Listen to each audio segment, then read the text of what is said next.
you were a sumbitch. Did you like it? I I didn't despise it. I've certainly disliked things we've watched more, but it was unremarkable. It was not good. Yeah. I might be getting picky. No, it was just the acting and the story was very bleh. Yeah. I'll give it a quick review just because I'm the one who actually sat through it. Because I feel like we owe people. Yeah. But I So mentioned we were watching Veronica, and Aaron's like, "Oh, I need to see that. Maybe I'll watch that tonight." And I'm like, "Great," because I want to see it again. it's not bad. No, it's absolutely not. It's not. Yeah, by no means is it a bad movie. It's just not as great as everyone made it out to be. Yeah, we'll have to mention that too because I can never trust the internet. Right.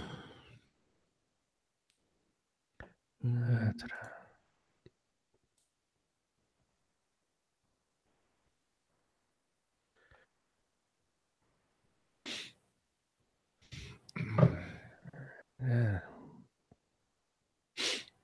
Is there anything like recent horror movies that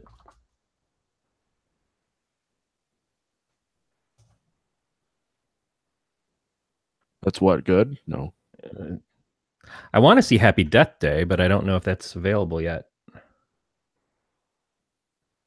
I could probably get my hands on it. If you can get your hands on it, then Well, yeah. Let me give 2 seconds to look.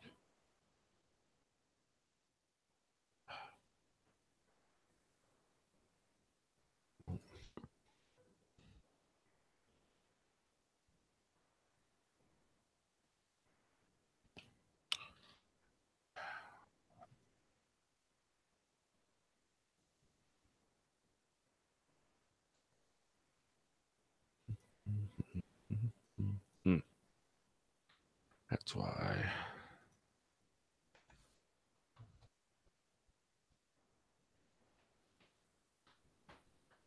Are they making a sequel to Happy Death Day?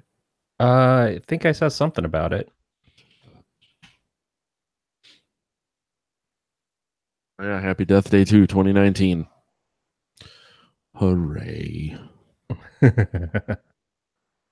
Hey, who knows? Maybe this movie's good. It's written by someone who at least was at one point the writer of my favorite comic series. Oh. Uh-huh. Um, I haven't enjoyed as much of his recent work in comics, but comics are a weird medium. That's true. And it is downloading. Let's hope If I wait, it's. if I wait long enough, it'll be done downloading.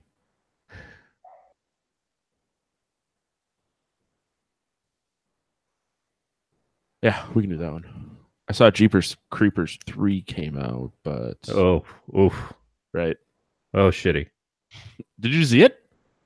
Yeah, they played it on fucking Sci-Fi. I think the same Uh, time that it came out in the theater, Sci-Fi had it. It is Wait, it was in the theater? it briefly. I think it was in the theater for like a day, maybe twice around Halloween last year, and then they played it on the Sci-Fi channel a few times. Oh. I mean, everybody who has problems with it because of the director and the stuff he's done, I can't argue with them at all. I was a big fan of the movie seeing it the first time because I didn't know that stuff. And my wife and I both really liked the first Jeepers Creepers a lot, and we liked the second one, not to the same degree, but it's completely watchable. The third one is not. It is in no way, shape, or form good, An ass. So listen to watch it tonight. and it's such a disappointment for people who watched and enjoyed those first two movies. It lets you down in every single way.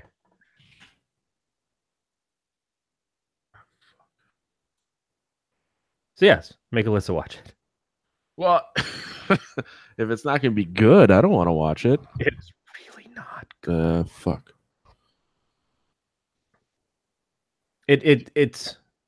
I questioned if it was the same person even doing it, and I know that there were a lot of circumstances that made it a tough thing to film. Again, not discounting who the guy is, but no, it just seemed like it was misdirected from the very beginning.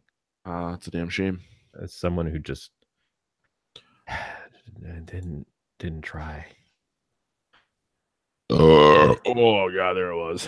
Gregor? Is it Gregor? No, he's better than I am. No, he's not. He's not when it comes to that. Oh, better. Let's see here. Fortunately, in Elster's, we have Beatmaster. Yeah, who works diligently to edit out all the shit that Gregor and I do, like Gregor belching and me, I guess, making ticking noises with my mouth that I did not know about. Yeah. Now I'm gonna have to listen to see if you do it here. Yeah, that's right. You would actually have to listen to the fucking show. Or watch a movie to its completion, or come on, one time. Many times you have not watched a movie to their completion because I'm telling you about shit and you're like, when did that happen? If it happens after the credits, I can't be held accountable. You don't even make it to the credits a lot of the times. Fall asleep 3 times watching one movie, you never hear the end of it. That you can't hear the end of it. You were asleep. Shh. I can hear it in my dreams. Okay.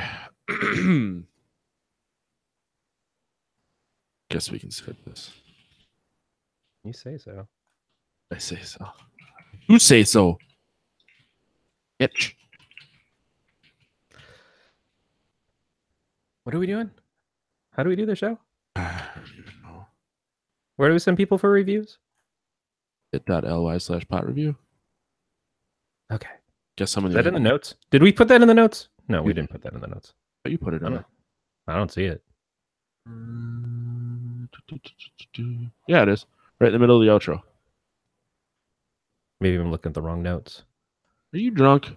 I could be. It's through. Oh yeah, you're not in here. Monkey see, monkey do. Yeah. What notes do you have? God damn it. This one. I'm looking at the ones that say recovered. You got a link? What the fuck did I?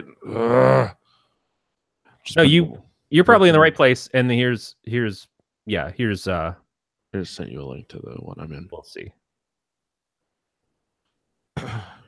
Kenteya. So I was sitting there and I kept hearing the people sing that, and I'm just like, that sounds familiar. I never heard it before, but I didn't hear the ad, but we'll talk about. No, motherfucker, God.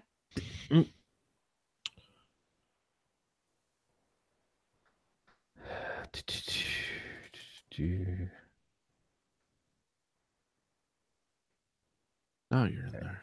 Now I think I have the right fucking thing. Maybe. Yeah. Whatever. We've been doing this for butt stuff. Fucking 4 years? What have we been doing? Almost 3. Is it only almost 3? Yeah, August will be 3 years. I know, it feels like an eternity. I'm at 4 years at my job. I just had 5 years. It was very strange. But now for every paycheck I get a day of vacation. See, that's nice. Yeah. I don't think ours accrues quite that fast, but I've definitely hit my I've gotten so much vacation built up that I can't build up more vacation until I take some. Yeah, we don't have sick days. So yeah. I'm at 5 weeks of vacation already, which I'm not complaining about. I had to take off on I took Tuesday off because I had to go to Sheboygan because I bought that car. And I looked and I have like 119 hours of PTO. I'm like, this isn't so bad. All right. This is episode 120, right? That's what it says in the show doc. I know. I'm double checking because I'm trusting you. I'm not trusting me. Oh God, sorry. Is this gonna be the whole fucking show? Once we actually start recording, I will stop. I will call Gregor right now. Stop doing it directly into. Yeah, it is 120. I'll stop doing it directly into the microphone. I'm working on a couple guests too. I don't know if you saw that. Erica, her friend Deanna, who does the Twisted Philly podcast in mid-April, and then Kevin, I think his last name's Howard. His friend of Jack's. He plays PUBG with us. But the next couple Sundays are going to be strange because next Sunday I'm going to a show in Green Bay, so I have to record earlier. Okay. The following is Easter, so it most likely won't be an issue. I just won't know an exact time because I'll be going to Sheboygan. And then the following Sunday is the WrestleMania, so I'd have to record earlier. Okay. And then the following Sunday is when Deanna's on. But if Kevin can fit in somewhere in there, I'll stop talking.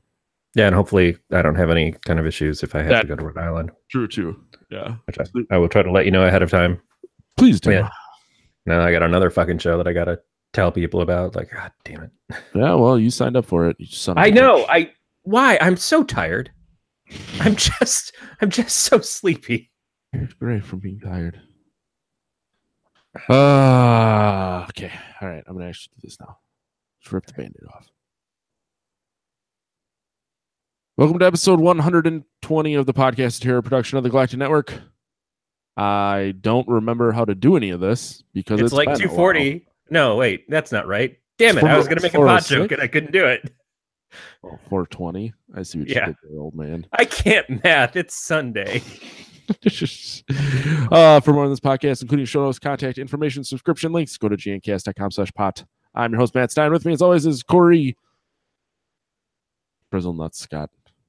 What? I don't know. Frizzle Nuts? What did you say?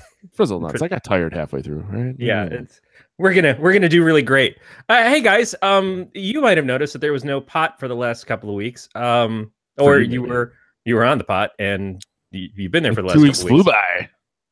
In any case, we apologize. There was some illness. There was some picking of a really shitty movie that Matt just couldn't fucking get through no matter how hard he tried, which I assume was not hard at all. I fell asleep 3 times.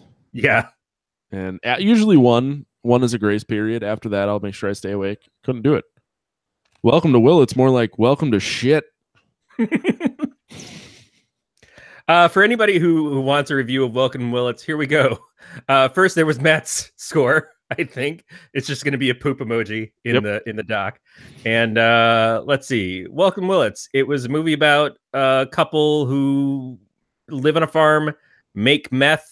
The meth is corrupted their brains, makes them think they see aliens, makes at least one dude thinks he sees aliens, and the girlfriend / wife just believes him. They have their niece over. I don't know why the fuck, if I'm part of your family, I would want to go hang out at your meth farm during my college break, but sure. And then some kids that are driving through that are trying to find some hot springs wind up in the woods. He starts killing them off because he thinks there's all alien. There's a Culkin in it. It does not elevate past anything that I just described. It is really too bad because it seemed like there was a lot that you could have played with in this and enjoyed it, and they just never tried. It's funny because it takes place in California, and I think it is some sort of statement about Californians in general, maybe about us legalizing pot out here. I don't know, but it's too bad. It really sucked. Wasn't Dolph Lundgren's in it randomly in a TV show and some weird fantasy segments? That's cool, but I don't know that it did anything for the rest of the goddamn movie. I think I fell asleep listening to you describe that piece of shit. Yeah, it ended sad. It had a heartfelt moment partway through where somebody dies that you're like, oh well, shit, because it's a hard scene. But other than that, you just kind of like you wish it had happened to you, so you wouldn't have to continue watching it. Which I guess Matt was smarter than all of us. So drink lots of beer. it preps you for life of watching shitty movies for podcasts. I watched it. I think it was in the middle of the day the first time I fell asleep. Yeah, if I had watched this at night, they would have had to revive my corpse. Yeah, it was not. It wasn't. It wasn't anything. That's the problem. Is that it's neither the worst movie that we've ever seen or anywhere near a good movie. It's just so bland, and it just doesn't. It doesn't elevate. It doesn't try to get to be something more than what it is. It should have been a Tucker and Dale. Yeah, I guess I don't know if that's what it was attempting to do, was to be more like Tucker and Dale, and it just fell very, very, very, very, very, very, very, very, very short. Yeah. Oh, I just wasn't sure. I mean, at least Tucker and Dale, like, it started out as like a series of unfortunate events that led to all this, and this was just meth. Well, I don't mean Tucker and Dale in the sense of the theme, but I mean in the execution. It should have leaned more in towards comedy. I'll lean more towards into you. If you've got people who are experiencing hallucinations because of bad meth, there's so much to play with there. And by play with, I mean you take the meth and you drop it off at kids' school playgrounds and stuff, and you leave it in the sandbox and have them discover it and share needles and whatever else you do. I don't know drugs. This sounds like your childhood. I wish. I'm from the backwoods of Michigan, so that's true. It's not far away from my childhood. Wow, that's sad. The saddest thing. I really literally have nothing else to say. I do not want to talk about Welcome to Willits at all. Yeah, so Matt brought us another movie. So if you have the internet brought it to me. Yeah, what was that? Well, okay. So I was intrigued by the multiple, quote unquote, this is the scariest movie out there right now, posts. And it wasn't necessarily clickbait, because our dear friend Erica from Apex and the Abyss watched it and said she had to turn it off halfway through. And then we were kind of discussing like what scares her versus what scares me probably won't make a lick of fucking difference. So to her, this was a very scary movie because that style, that like creeping in the dark demon type shit, scares her. It doesn't scare me, but I didn't necessarily think this was a bad movie. No. Okay. So first of all, the movie we're talking about is Veronica. Veronica, which is, I think it's a Netflix exclusive original or something. It appeared in 2017, or at least that's when it was made. But it's now, there are stories on a site that Matt brought to us called Rearfront, which is not the site that I thought Matt would have brought to us called Rearfront. I expected something completely different. Dirtysluts9.edu. Blind nuns having funs. Just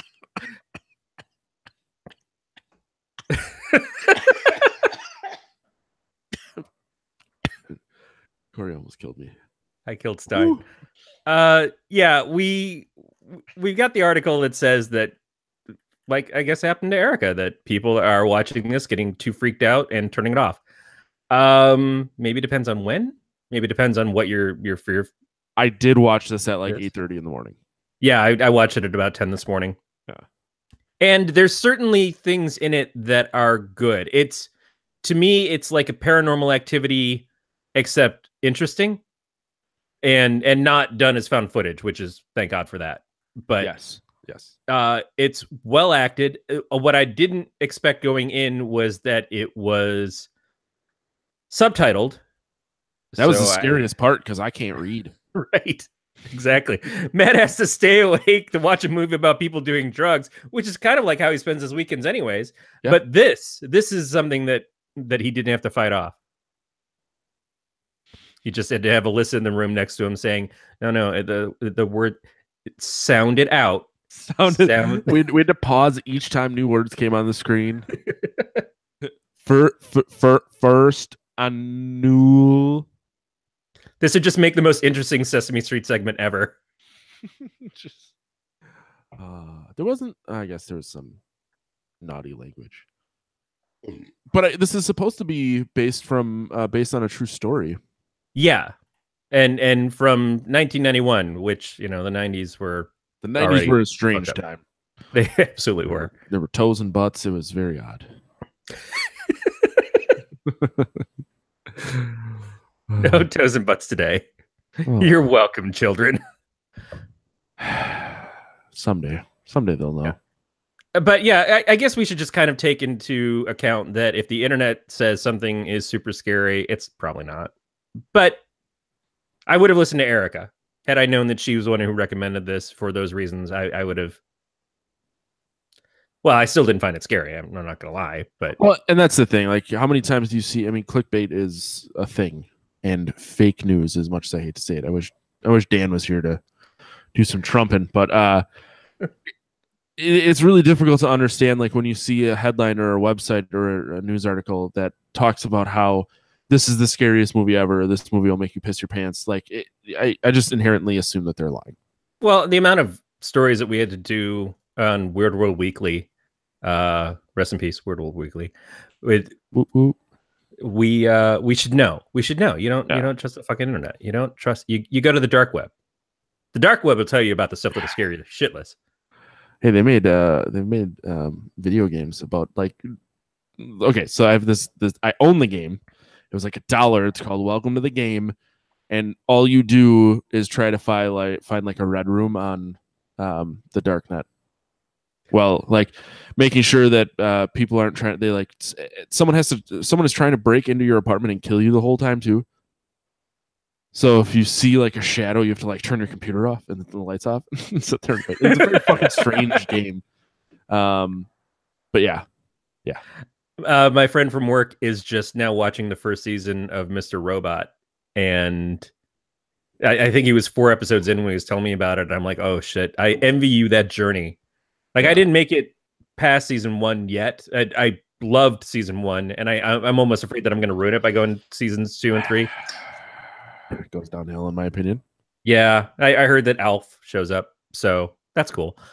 But just the moments of the paranoia exploration of the character in that is really cool, and that sounds like that game to me, I guess.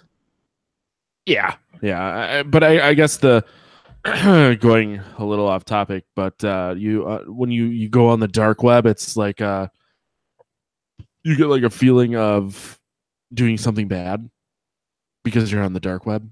Whatever.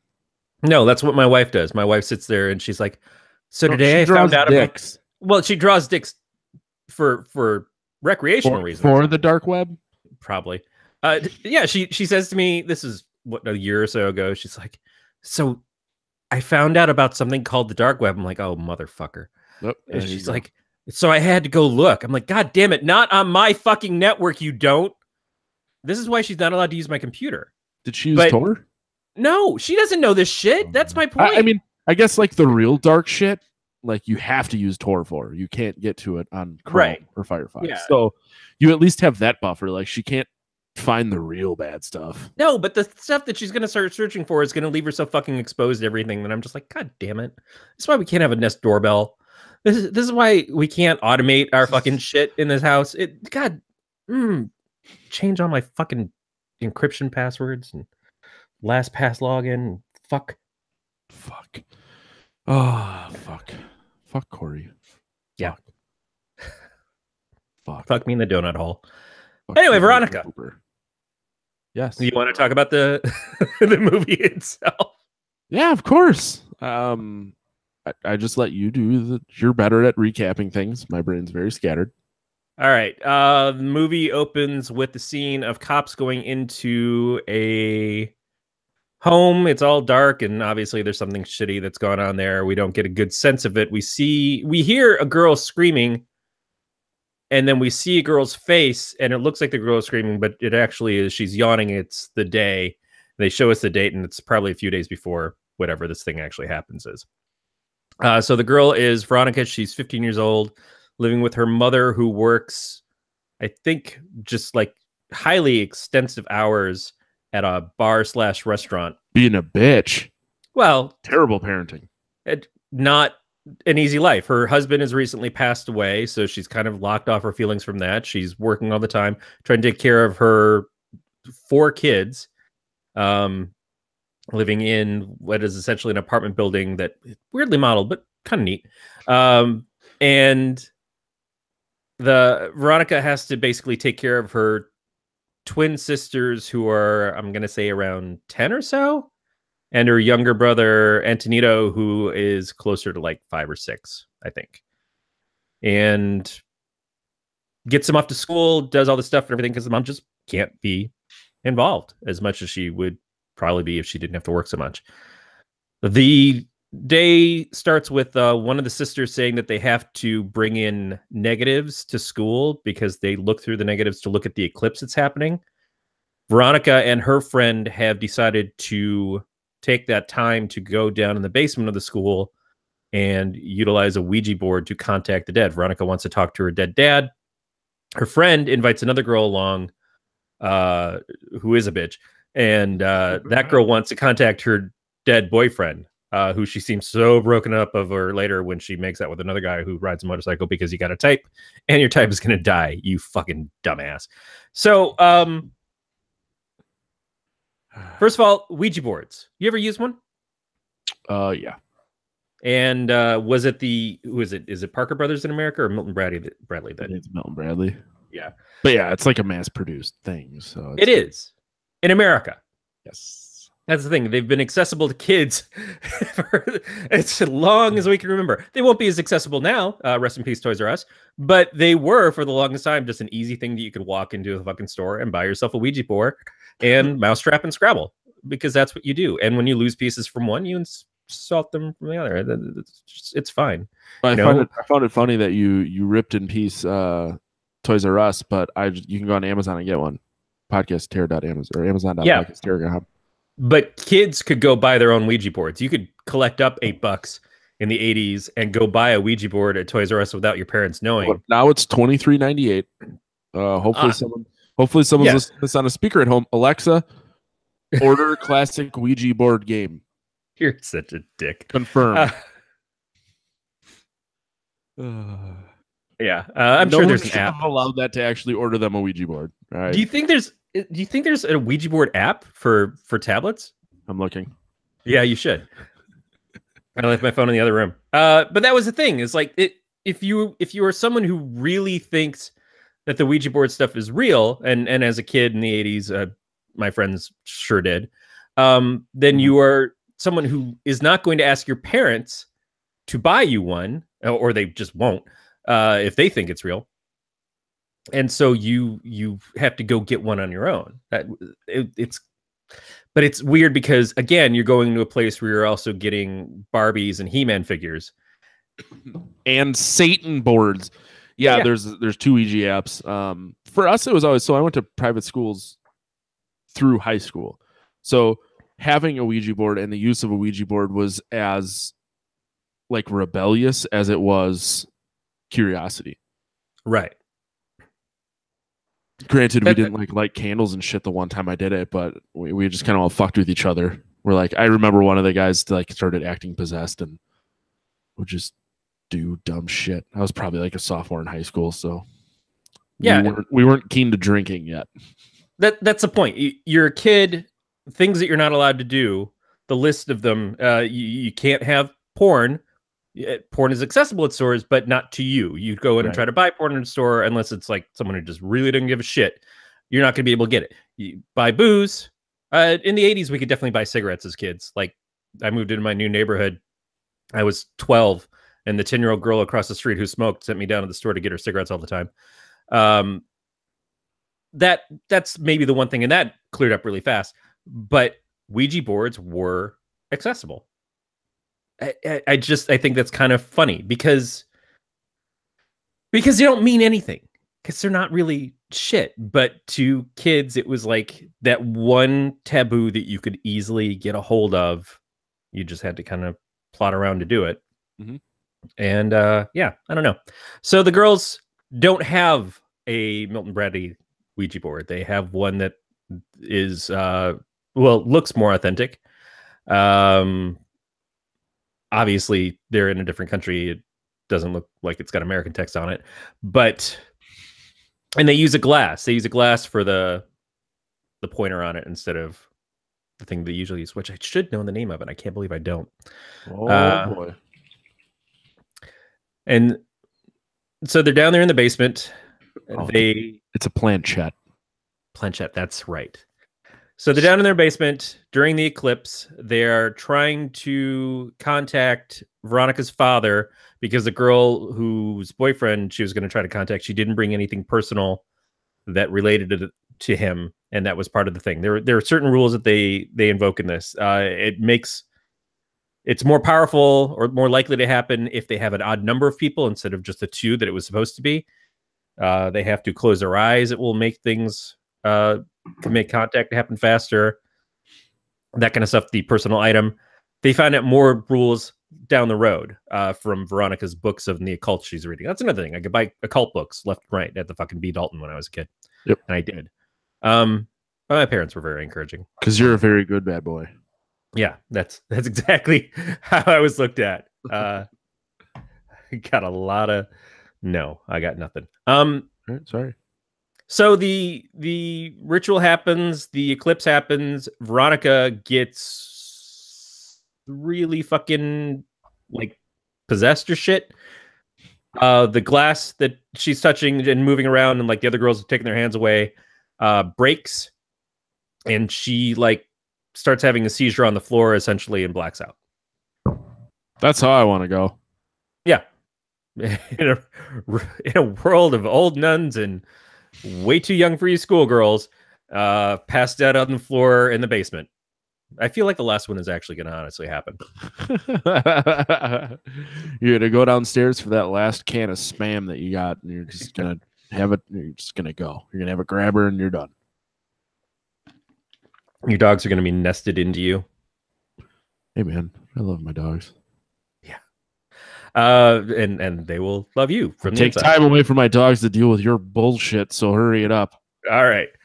Veronica goes home. Remind me of something. The crucifix that falls off the wall, is that before the stuff with the Ouija board, or is that after? I feel like it's before.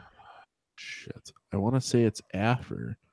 I know that after else really weird happens until after the Ouija goes board. home. She takes the. I feel like it's the beginning because the crucifix is on the floor when she walks out when she's taking the kids to school the first time.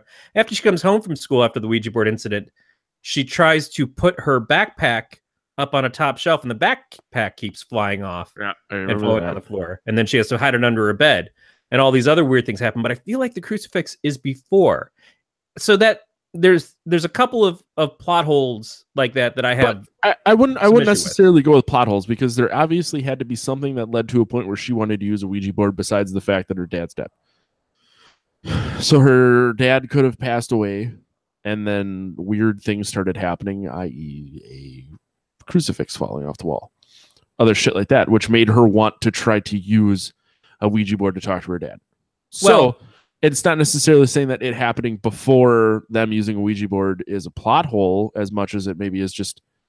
She's certainly got a fascination with the occult. That's what we kind of established going along as she keeps reading these books and stuff about it. But we'll get to another problem I have with that later on. So, like we said, she comes home, she puts the Ouija board away, and it keeps like popping out like, oh, I don't want to be there. Oh, weird. All right, sure. And she starts experiencing weird visions of things. Her little brother and sisters, she feels like they're getting attacked and stuff. And she tries to save her sister who's getting choked by a demon in her sleep. But then they don't see the demon and they think that she's the one choking her. She gathers them all up. Her mom accuses her of like scaring her siblings and stuff. She starts talking to this blind nun that they call is Sister Death. Yes. Yeah. She starts talking to her at the school, and the nun's like, yeah, you fucked up. You summoned some shit. I can smell it on you. I can't see it, but man, let me sniff your hair, young girl, because that was weird. And yeah, it's never unweird when you sniff someone's hair for whatever. Yeah. But so she just like keeps leaning into her, and then she sees spirits and sends her away, and becomes like the one voice of, I know what you're going through, but who the fuck is going to listen to me? I'm the old blind nun that went through shit. Yep. And no one listens to her. Her best friend is now hanging out with this new girl and doesn't want to hang out with her anymore. And so she's kind of feeling closed off and having visions of things that she summoned that, but she sees her dad naked, which is that's got a fat cock. When he knew it wasn't a kid's film. But she's trying to protect her siblings and try to figure out how to fix things. So she finds out that she did the ritual wrong. She didn't say goodbye to the thing. She basically let something in that wasn't her dad, apparently, obviously. Mm-hmm. And she tries to redo the ritual with her friend who won't do it, and Diana, who's also a bitch. And she tries to tell her mom, come home, because when you're there, they don't attack. And mom's like, no, I got to fucking work, go home and deal with it. You're 15. She has her first period. And while dealing with the cleanup from that, she realizes that there's burn marks underneath her mattress. And then she finds burn marks under all the mattresses for the kids as well. And so that's kind of like pressures her to know more and more that she's got to get this taken care of. And in the midst of nobody believing her, she does the ritual again with her younger sisters. Because again, it needs to be an odd number, so it's the 3. And then her brother gets kidnapped by the spirit, and she gets the sisters out of the house and goes back in to try to rescue him. And when she finds him, he's hiding from the spirit, even though it's her right in front of him. And she realizes that she's actually possessed by the spirit. She tries to kill herself. The spirit won't let her. And that's when the cops finally show up. But there's that short little montage at the end that makes it seem like there's a brief second in which you may realize that there was no demon happening. She's just fucking crazy. It certainly makes you question it, but the whole story is the account of the cop who comes in and finds her, and it is his first experience with the paranormal. Yep. And that's what straightens it out. Right. And there's the fact that when she talks to her friend to try to get her to help her redo the ritual, her friend's like, don't you remember? You whispered to me the other day, you said you were going to die today. So she prophesized her own death, which she doesn't remember, but her friend does. And she does, in fact, die. Mm-hmm. Which is, bummer. I'm going to make it harder for a sequel, I guess. Sorry. Sorry, girl, you fucked up. Which is kind of like, she's not a bad person. She's not someone who is, other than the fact that she got the interest in the occult, and a lot of it probably stems from losing her father. She does everything she can to protect her family. She does everything she can to look for help to protect her family, and nobody will listen to her. And that's that teenager thing again of like, you're just, hormones are driving you fucking crazy. It has nothing to do with the fact that she's a woman. Right. And just unable to listen. Well, yeah, no women are listening to her. Hashtag me too. Jesus. You had to take it there. I'm just saying that women should support other women. But yeah, so she does everything. It's like, yeah, you had one bad fuck up. You called forth the demons from the Underdark, and that's stupid. But does everything she can to fix it, and it just doesn't work. Just doesn't go well. Also, I guess her brother was supposed to be drawing sigils on the wall to protect them, and he was on the wrong page and was drawing summoning ones instead. Yeah. It's like, oops. Dumb, stupid idiot. But don't put the 5-year-old in charge of the protective fucking glamours around your house. Well, I mean, first of all, I know, again, we're talking about Ouija boards manufactured by Milton Bradley for the most part, but you don't fight off the demons with Crayola. That's fucking stupid. Got to go Sharpie. What was Sharpie, the demon fighting marker. There you go. There's a free ad for you, Sharpie. You feel the need to use it. You can email us at PoT@gncast.com so you can pay us. Shit ain't free. We want that Sharpie money. Yeah, want that sweet, sweet Sharpie money. Could have gone Bic. Nope. Brought it to you, Sharpie. If you use Bic, you're a dick. There's another one. That is. It's a separate check, though. They're not. We don't do bundles here. Right.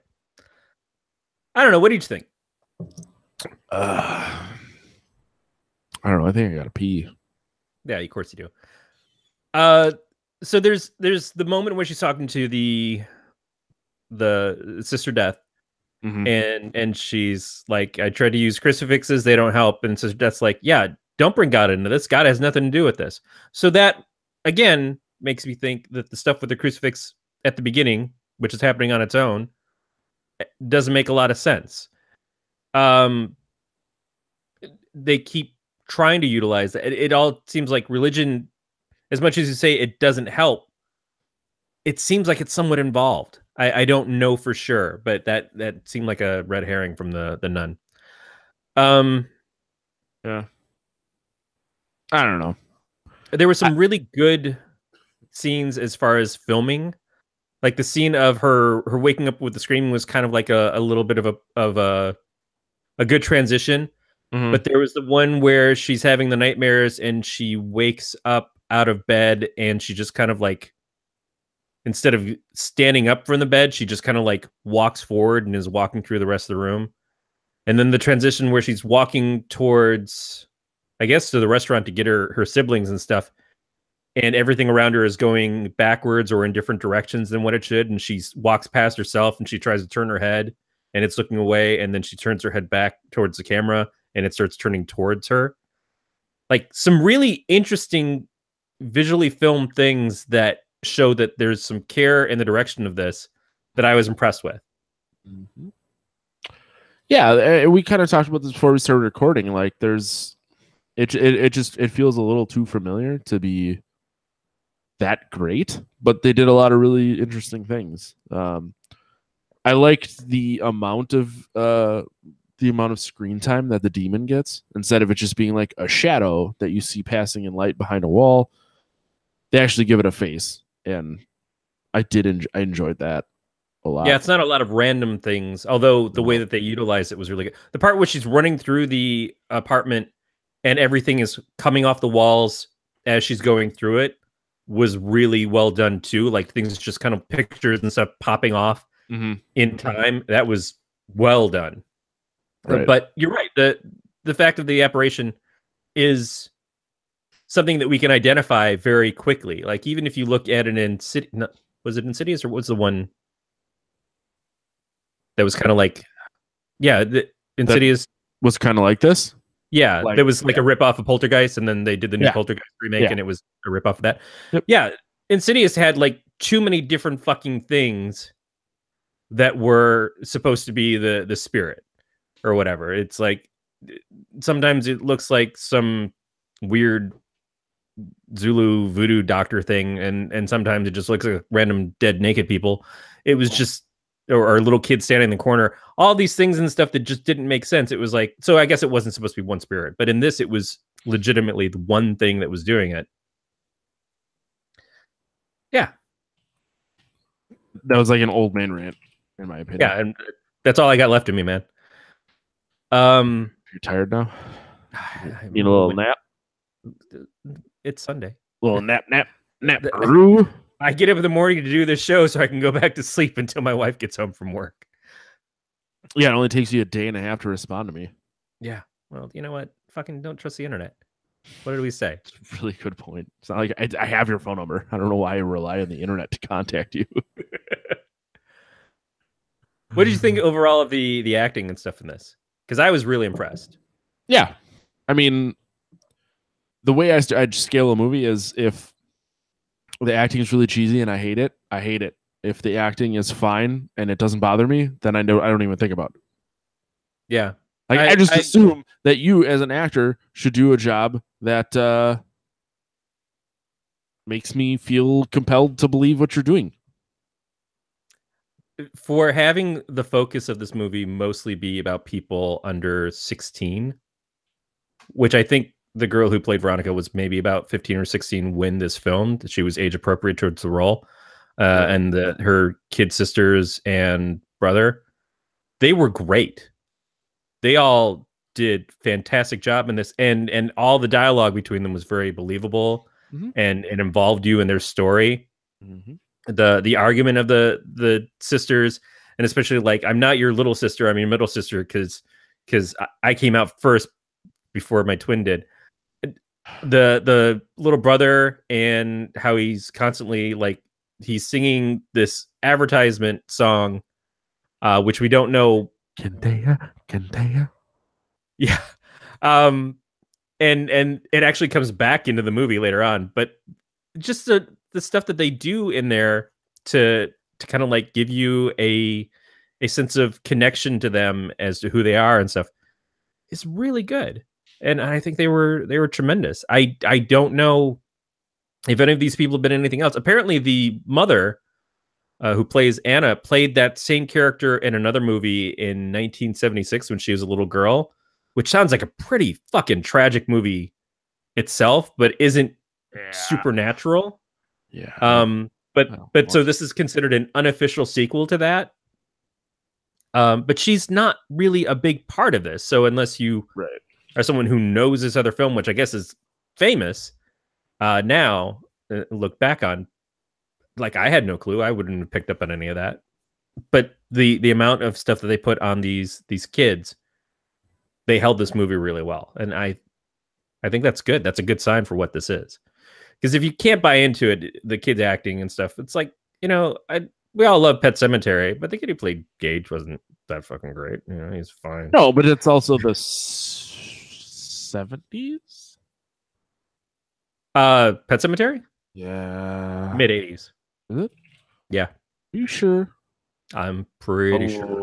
Late 80s. Yeah. You're wrong. You dumb idiot. Generous giving you mid, motherfucker. I was about to say it was 90s when we got Pet Sematary 2. Well, that's in the 80s and 90s. It took a lot longer for sequels to come out.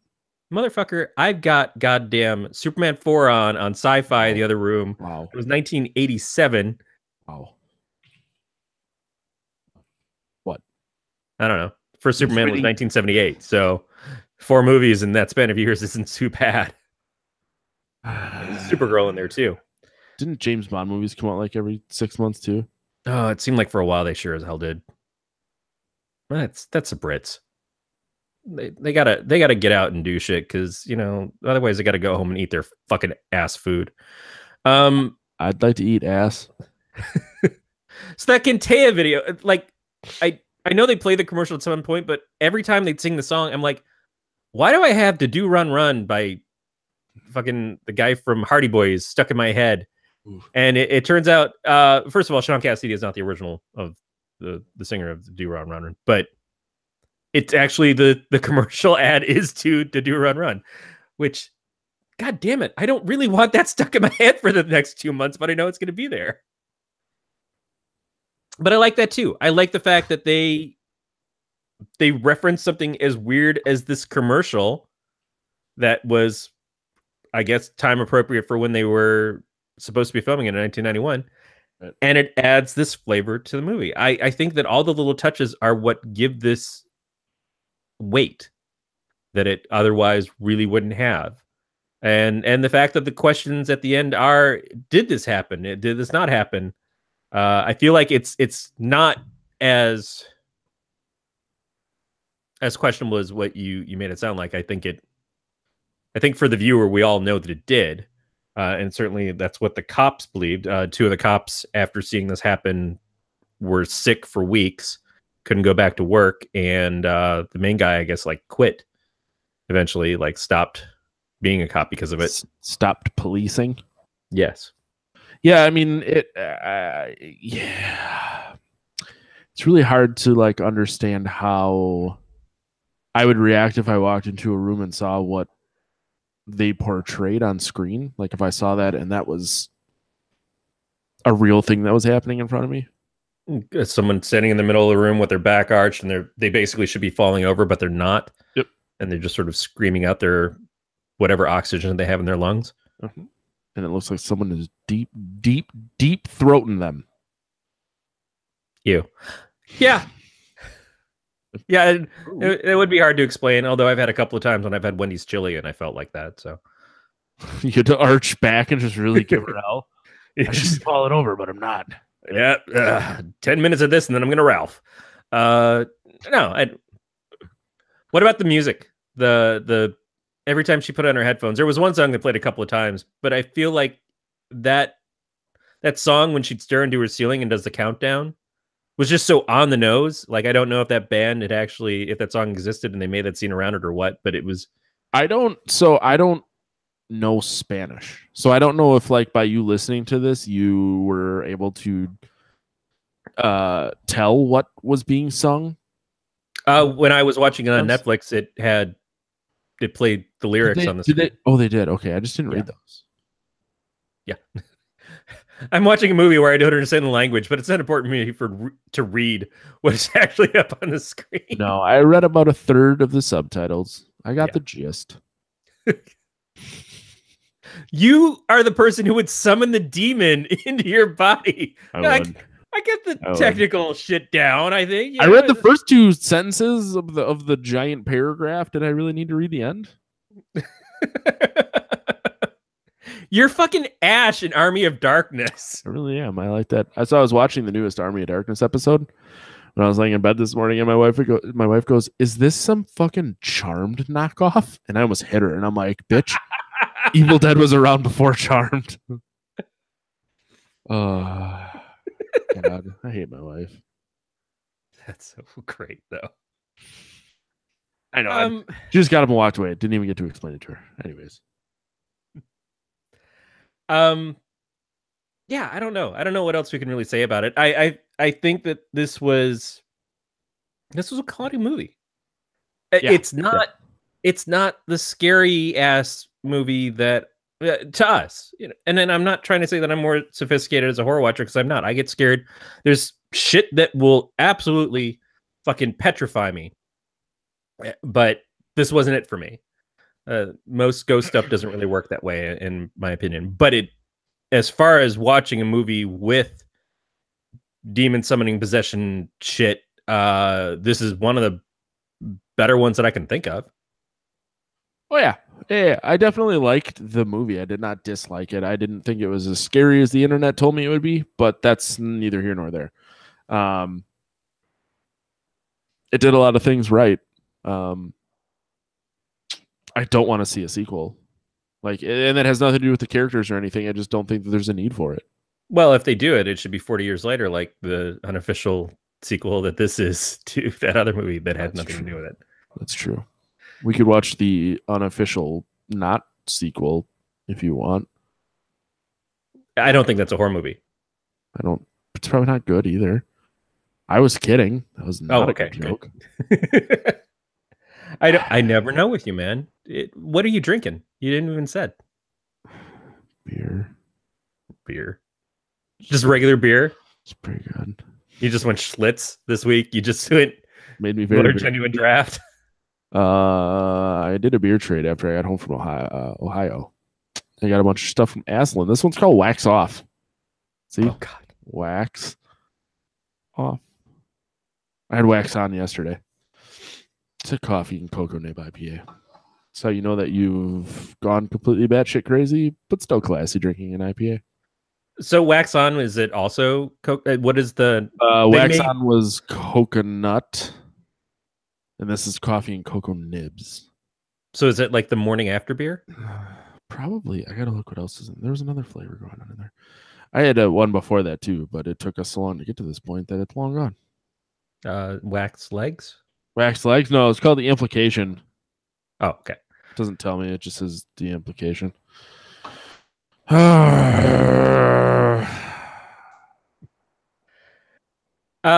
Speaking of drunken apologies, although I'm not apologizing to anybody.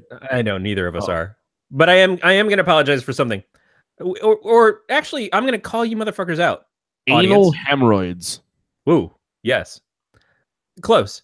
Oh, so the last two episodes we did were about House of a Thousand Corpses and The Devil's Rejects, which we've now seen scenes from, or a picture of Rob Zombie is in the studio, I guess, filming the sequel to The Devil's Rejects. Wax on is coconut and vanilla. Vanilla. Oh, I thought it's coconut and a small studio that I don't know, in a small house. Right. Anyways, yes. So in those episodes, I think even more particularly in the Devil's Rejects one, I kept saying, I feel like I've seen this movie before, and it was the Texas Chainsaw Massacre sequel, the second one from the 80s. Motherfucker. So what? Bill Moseley, he was in Texas Chainsaw Massacre 2. He was in the goddamn movie that I kept talking about. My favorite part of the fucking movie is Leatherface's brother with the fucking skull dome thing. I forget his fucking name now, but I don't think I've ever seen 2, so don't. He keeps scratching at his scalp where he's got the steel plate in his head underneath his Sonny Bono wig, and like I had no fucking clue. Maybe I did at some point, but I certainly forgot by the time we started talking about this goddamn movies that it was the same guy. So of course it's going to remind me of that. Yeah, and audience, this is why you are supposed to email us and tell me, Corey, you dumb shit. Yeah, it's the same Bill fucking Moseley. That's where he came from. Maybe if you'd stop sucking dick so much, Corey. Well, I don't know. Guys gotta have hobbies. I'm sorry. I need something else to do on Sundays. And first of all, you never scream at somebody to stop sucking dick. Well, you yell them to stop sucking dick when they're not sucking your dick. Okay, that's a real life problem that we need to deal with. Greed is good. Yeah, I just wanted to call myself out on being ignorant. That's fine. I forgot he was in the movie, but like I said, I don't think I've ever seen it, so I don't really give a shit. It's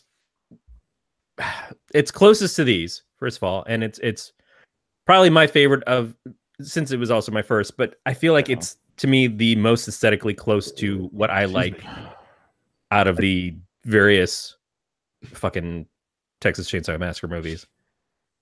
The fourth one, The Next Generation with Matthew McConaughey, was just shit. It's just shit. Is it Patrick Stewart and Matthew McConaughey? No, it's Matthew McConaughey and Renee Zellweger. Ooh, it's pretty close to Patrick Stewart. Yeah, absolutely. I loved her as Picard. It's more of her as when she was a number 2. Yeah. Oof. Yeah. Want to rate this? I guess if we have to. That's what we do, man. We got one fucking job when we come here. This is it. You didn't even talk about your beer as much as you usually do. It's because we started talking about movies right away. We complained about Welcome to Shit. Shittits. That was not a good movie at all. No, but if you were drinking at the time, if you drank something good, maybe it would have had a better association with you.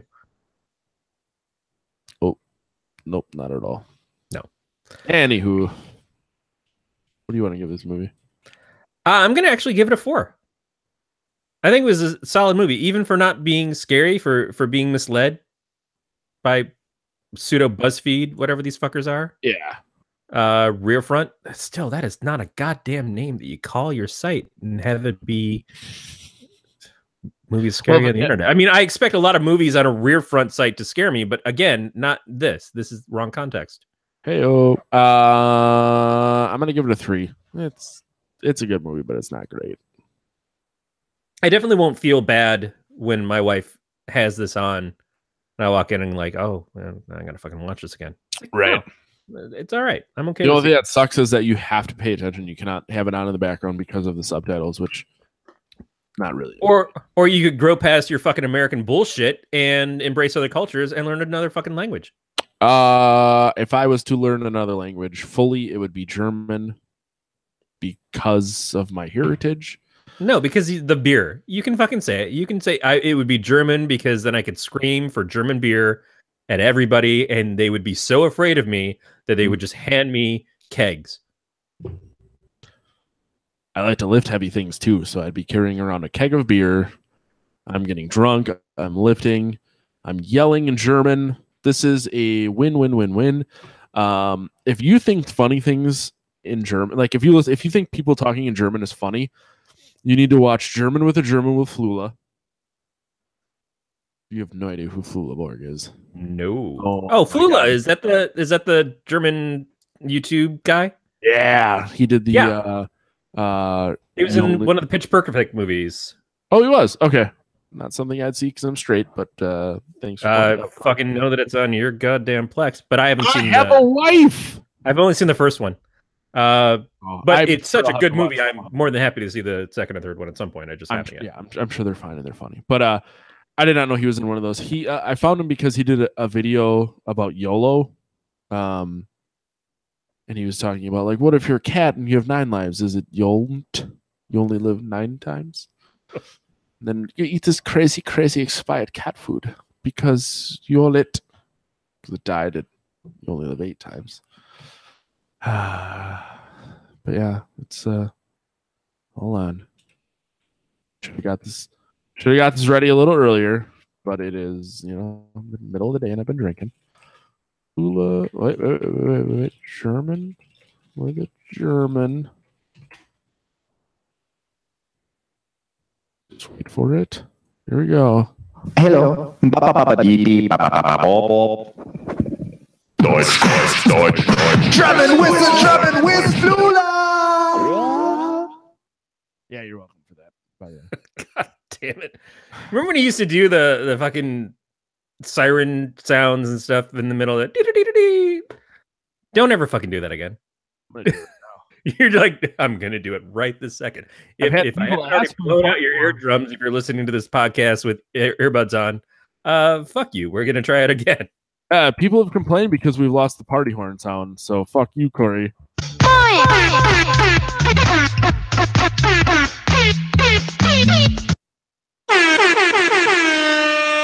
didn't expect that first one to be like a full song.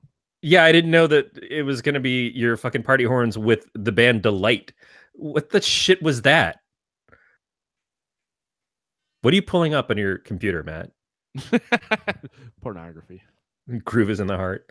I hit back and it went right back into that song. Man, I'm bad at the internet. Where are we? Do you want to read the outro so that we can stop this, so that I don't keep making you listen to sounds on the internet that I find? Yeah, if you made it this far into the show and you want to complain or tell me about some other shit that I don't know about what I'm talking about, because that's true, you can contact us by leaving us a voicemail at 805-328-3966. That's 805-328-3966. You can email us at PoT@gncast.com. Or you can leave us a message on the gncast.com website. I think that's a thing. I don't know. I've never seen it. You can follow the show on Twitter, Facebook, Instagram. We're a Podcast of Terror in all those fucking places, as much as we talk. Like, Matt probably does something with it. Matt, do you tweet? No. Every once in a while, I open up the Podcast of Terror Twitter, and I'm like, oh, Matt said something. He had a conversation. Good for Matt. Sometimes I open it and I see that you did it, and I feel the exact same way. Right, exactly. Like, all right. Corey is our social media manager here. That is not what I am. Yes, it is. All right. Fuck. You can subscribe to us via iTunes, Stitcher, Google Play. If you haven't already, I don't know how you're hearing this. I guess we're on YouTube. You can go to the YouTube and follow us there. Butt stuff. That's the only way to do it. Leave us a review. bit.ly/pot review. That you don't have to go to iTunes. You don't have to go to Google Play. All those places we just suggested you go. Don't review us there, where people actually read that shit. Go to this completely other fabrication that nobody uses yet. I think I'm the only person who's reviewed shows on it. But if you want to, it'd be nice. It'd be nice to have it decentralized. That's what I'm saying. Subscription options and links can be found at gncast.com/subscribe. And you can follow the network's Facebook page. Collect Network. We have a Facebook page, right? Yes. Yeah, I said it already. Good for us. We're on top of things. We're really bad at everything. A lot of it. There's not many things we're good at. I'm so good at podcasting. I'm going to be doing another show soon. Oh, yeah. Talk about that. I'm glad you said something. I don't know. You son of a fucking Here's my pitch.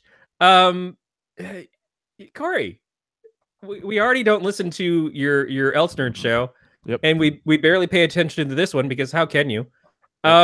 Now you know how Jack and Dan feel. Where can we ignore you one more time? Well, my friends, if you go to inkgeekstudios.com, the Ink Geek guys, Nate and Brandon, they pitched rebooting a show of theirs to me, and I said, fuck you and your show. We're going to do this instead. And they said, okay. I don't know. They must have been like really high. Much differently, but that's just me. It might not have, though. It really feels like I had a show that was sitting waiting in the wings for 4 years because I'm a fucking pissant who can't step up. And they said, all right. And so now all this shit is fucking happening despite me. So coming up at the beginning of April, we have a new show coming out called STFU, Solutions to Fix the Universe. It's more philosophical. It's less organized than this shit show, if you can believe it or not. And we'll be doing it live on Twitch on Tuesday nights. And if you want to know more about it or about our friends at Ink Geek Studios, you can go to their website and join their newsletter. Nate's actually been putting stuff out about the show and the other stuff that they do there. So yeah, I guess that's going to happen. Why, I don't know. I'm so fucking tired. Please go don't support Corey in 2 places instead of just 1. Right. And Matt, if people want to support us financially, go to amazon.podcasteer.com. Purchase much pornography. As much as they let you. Get a Ouija board for $23. $23.78 or something to that effect. If your parents are not going to buy it for you, they can't at the Toys R Us anymore. Steal their credit card. Yep. I think this is what happened to Soupy Sales. Go online to their Amazon accounts. They're probably still logged in. They don't know how to use the internet. Yeah, they've never logged out.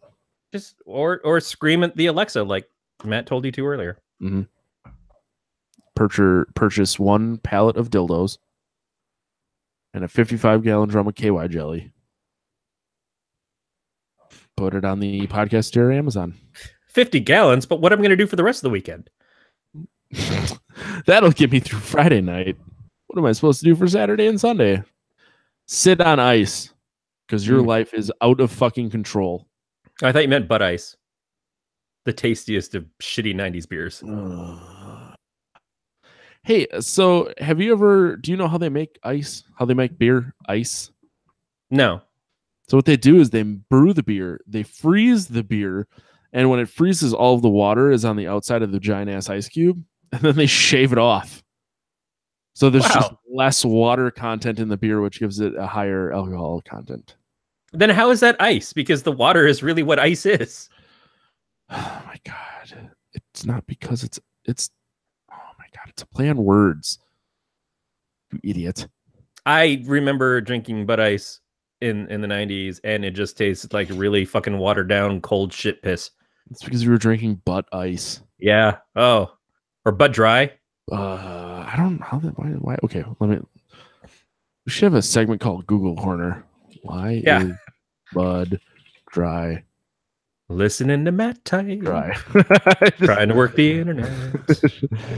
Why is okay, what are the internet? Why ask why drink Bud Dry? Yes. Bud Dry was bumped from the top 3 beers. What? It was a top 3 beer at one point? That's a problem with our America. Yeah, we went through this phase where regular beer and light beer wasn't enough, so we had to have multi kinds of beers, like what we do with fucking Coke and Pepsi now. Well, I guess then too, considering we had Blue Pepsi and Crystal Pepsi. Oh yeah, that was the shit. Dry beer is a form of pale lager where the sugars are more fully fermented to give a less sweet beer. Martin Mull used to say in one of it was probably Michelob Dry or something. He said, "Dry beers are for thick-necked men named Gunter." Yep, manly men. Anyways, men who are men that like other men. Corey, where can people find you on the internet? You know what? I don't know. I just told you. Go sign up for the Ink Geek Studios newsletter. All right, and prepare to listen to more of this excellent fucking podcasting voice. Yeah, that's another show that I'll probably never get invited onto because I hate all my friends. And my piss sack's super full. You can find me on Twitter and Instagram and Untapped at Matt the Lifeguard. Next week, we're going to be talking about Happy Death Day. That came out last year. Hopefully, it doesn't Happy Suck Asshole Day. No, nobody. You're waiting for me to fill in for that? Waiting for I'm sorry. I came out, saw my shadow, went back into the hole. And Corey's gone for another 2 weeks. So that's going to do it for another episode of Podcast Terror. We'll talk to you guys next week. Stay sober, everybody.